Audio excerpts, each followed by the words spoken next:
Ontem eu vi o filme do Super-Homem, o novo filme do Super-Homem, e vou fazer um vídeo hoje com as minhas primeiras impressões.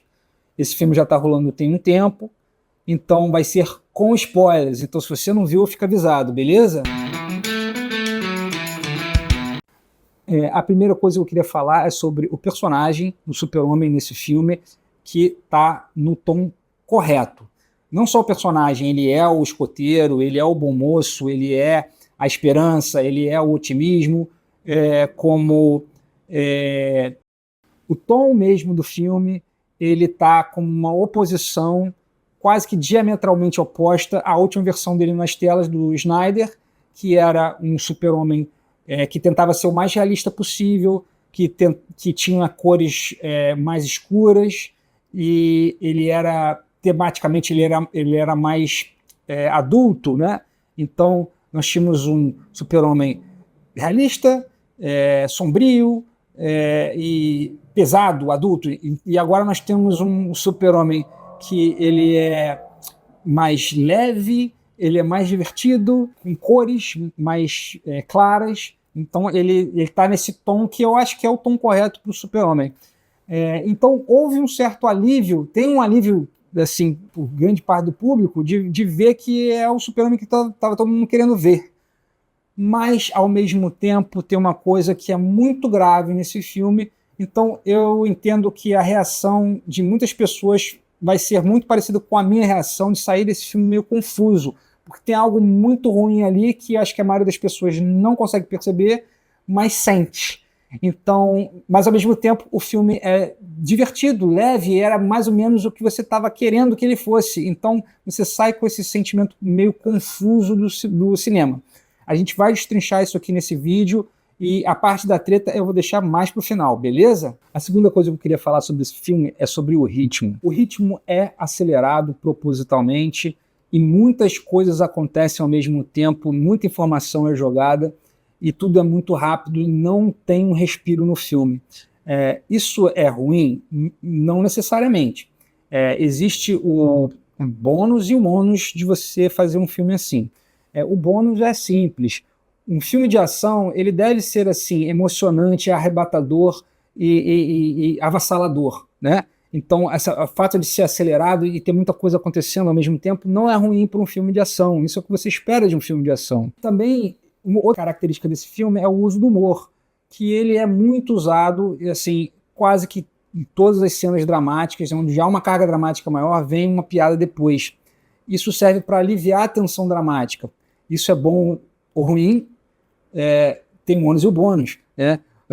O bônus é que ele alivia a tensão dramática. Então, para as crianças é bom você ter uma piadinha, mas quando você faz isso toda hora, você, de novo, você alivia a tensão dramática e você acaba não tendo muito drama no filme. Você tira o peso das coisas, fica um pouco... Se você faz isso exageradamente, como eu acredito que é o caso do filme, você não tem tanta noção do peso das coisas, do drama. E no fato dele jogar muita coisa, né, são muitos elementos ali, são muitos personagens, ele trata de uma forma quadrinesca, né, como se você pegasse um gibi e começasse a ler, ele não vai te explicar desde o começo, ele não tem a história de origem, e ele te joga naquele universo que já está acontecendo. Isso é legal, isso é como funciona os quadrinhos, né? Mas o ônus disso é que você tem personagens que parecem mal construídos. Por quê? Porque você não tem tanto tempo de tela para construir o personagem. Ele parte do princípio que você meio que já conhece os personagens.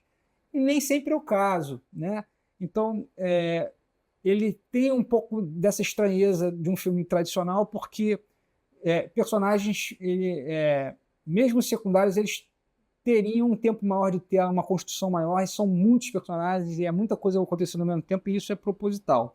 Isso não é bom nem ruim, é só o jeito que é. Então, a forma como esse filme é construída faz com que ele seja muito divertido, muita ação frenética, e ele é muito leve também. Isso faz com que você tenha uma boa sensação, então você está lá se divertindo, e você não está percebendo que tem uma ideia ruim lá no fundinho dele, e aí você sai confuso do cinema justamente por causa disso. Bom, eu gostei ou não desse filme, eu me diverti, mas tem uma sensação ruim que eu não sei explicar o que é. Eu vou explicar o que é. Agora eu vou falar sobre a trama do monstro, de Superando o Monstro. Eu fiz um vídeo especificamente sobre essa trama universal. Eu deixo o card aqui para você ver, se você ainda não viu, para você entender melhor do que eu estou falando. Existe uma trama de Superando o Monstro, e aqui o Lex Luthor, ele põe o Super-Homem no lugar do monstro. Então, o Super-Homem, ele é esse Deus superpoderoso, mas ele é um mal, né, para a humanidade. E eu vou vencer o monstro superpoderoso não com superpoder, mas com a minha inteligência. Ele fala isso explicitamente no filme. Só que, obviamente, o Super-Homem não é um monstro, porque ele não é uma ameaça para a humanidade. E ele vence Lex Luthor também de uma forma humana, com a inteligência. Então, a forma como o Super-Homem vence Lex Luthor no filme é uma forma humana, né? Eu venço, você é inteligente, mas eu sou mais inteligente que você. E como eu já falei também no meu filme que eu fiz sobre o Super-Homem, se você não viu, eu aconselho você ir lá ver. Eu deixo o card aqui para você ir lá ver. Esse filme, ele bota lá o dilema, né, do Deus Ex Machina logo no começo, mas ele é feito só para dar o tom do personagem. Ele fala assim, ó, Super-Homem foi lá e parou a guerra porque guerra é errado, ponto final. Esse é o Super-Homem. O Super-Homem é um cara que escolhe por acabar com a guerra porque guerra é errado. E depois ele usa os expedientes normais de instrumentos de roteiro para que exista algum drama. Ou seja, kryptonitas e seres tão poderosos como ele, no caso, clones dele mesmo. Mas no final ele vence com a inteligência, esse tipo de roteiro do Super-Homem, como eu já falei no vídeo anterior, ele é o tipo de roteiro que, assim, não precisaria ser o Super-Homem, né, para ser inteligente, né? Então, essa forma de resolver o roteiro e de usar esses instrumentos não é o que me agrada mais, mas eu entendo que ele precisa disso para ter esse tipo de ação. Agora, a questão e aqui deixa para a gente entrar na treta final, né? O Super-Homem, ele se mostra então, né? O filme diz assim, o Super-Homem não é um monstro, né? O Super-Homem não é uma ameaça para a humanidade, pelo contrário, ele é o salvador da humanidade, né? Essa é a visão normal do Super-Homem, né? E aí ele ganha com a inteligência. Ou será que não, né? E é sobre essa percepção que é a treta. Então, esse é um ponto central. Se o Super-Homem ele está do lado da humanidade, ele é o salvador. Mas se ele não está do lado da humanidade, ele é um ditador. Agora, quem decide o que é estar do lado da humanidade? Qual a moral que rege o superpoder? Se essa moral for a sua moral, ele é teu salvador. Se essa moral for contra a sua moral, ele é um ditador horroroso. E aí que começam as ideias perigosas desse filme, né? Como eu já falei no outro vídeo, existe uma ideia da caverna do Platão, que é essa concepção que existe um mundo ideal e nós somos a sombra desse mundo ideal. Então, Super-Homem é a visão ideal do homem, assim como Cristo é a visão ideal do homem. E nós somos a versão corrupta desse ideal, né? Só que neste filme, o Super-Homem, ele abraça o lado humano, porém o lado falho. Ele diz textualmente para o Lex Luthor, ele diz assim, isso é o que me faz mais forte, eu levanto todo dia com medo e eu erro, e é por isso que isso que me faz humano, e isso é a minha melhor parte. Ou seja, nós temos aqui um símbolo fortíssimo do ideal defendendo a corrupção. O ideal está dizendo assim, bom é ser humano e falho. Isso é uma quebra bizarra.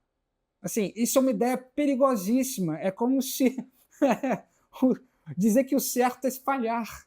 Assim, não existe isso, cara. E o filme diz isso textualmente. Então eu vou aqui dar uma oportunidade para você que o filme não te dá.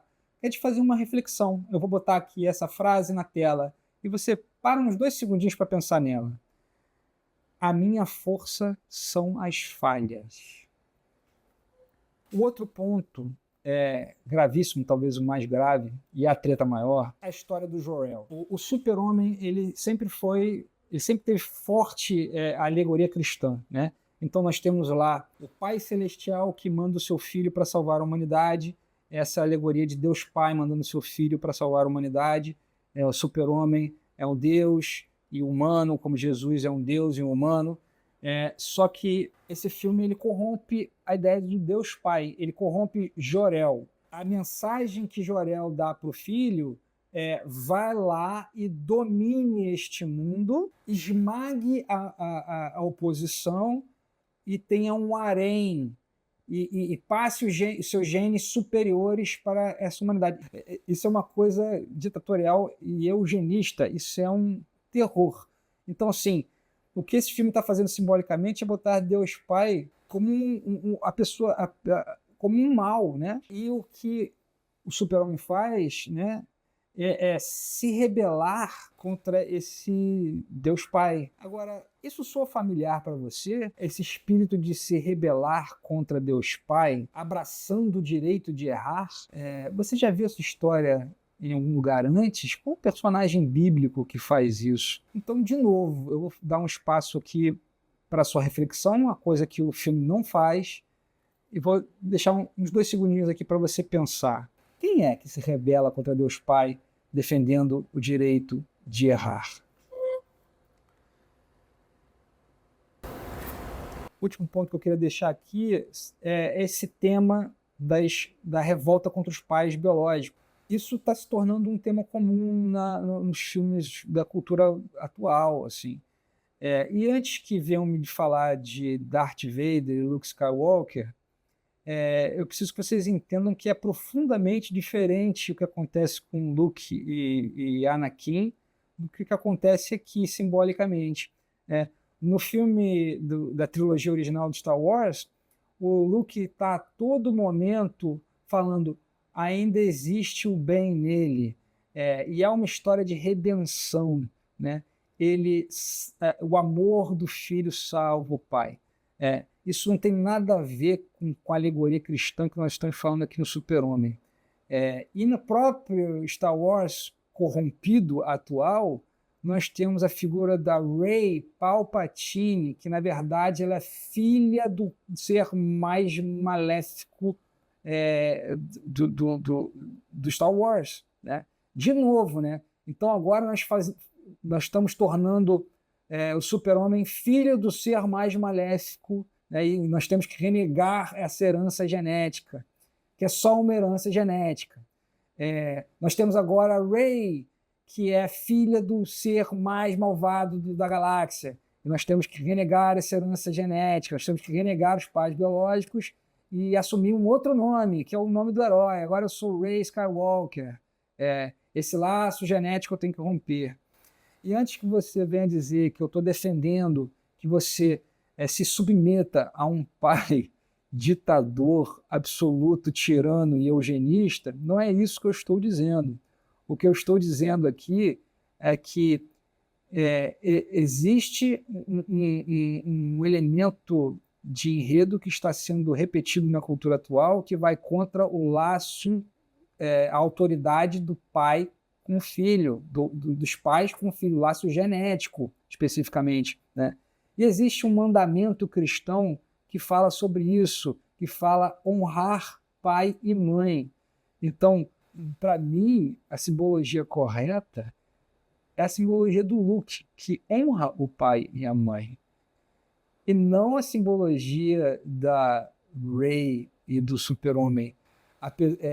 E tem agora o Batman também, começaram a fazer o Thomas Wayne como um cara moralmente ambíguo. E note que nessa versão moderna não há possibilidade de redenção. Você não tem como honrar o seu pai e sua mãe, você tem só que renegar a sua carga genética, né? Você tem que só renegar a autoridade que seus pais têm sobre você, porque eles são maus e ponto. Eu acho isso uma ideia perigosíssima e eu convido vocês a refletir. Mais uma vez, eu não estou fazendo aqui uma defesa dos pais tirânicos, eu só estou fazendo uma defesa do mandamento de honrar pai e mãe. E eu peço que vocês reflitam sobre, vocês que são pais, estão levando os filhos para ver essa ideia sendo incutida na mente deles, né? reflitam sobre isso, conversem com eles sobre isso. Eu acho isso de extrema importância. E se você curtiu, eu sei que foi pesado, né, esse vídeo, mas nem tudo é leve e maluco e quadrinesco e divertido na narrativa. E às vezes esses artifícios eles são usados para passar ideias que são preocupantes e nós como adultos e pais nós temos que pensar e refletir sobre isso. A reflexão é muito importante. Então, se você curtiu, eu peço que você curta, que você compartilhe, você se inscreva no canal para mais conteúdos como esse. Beleza?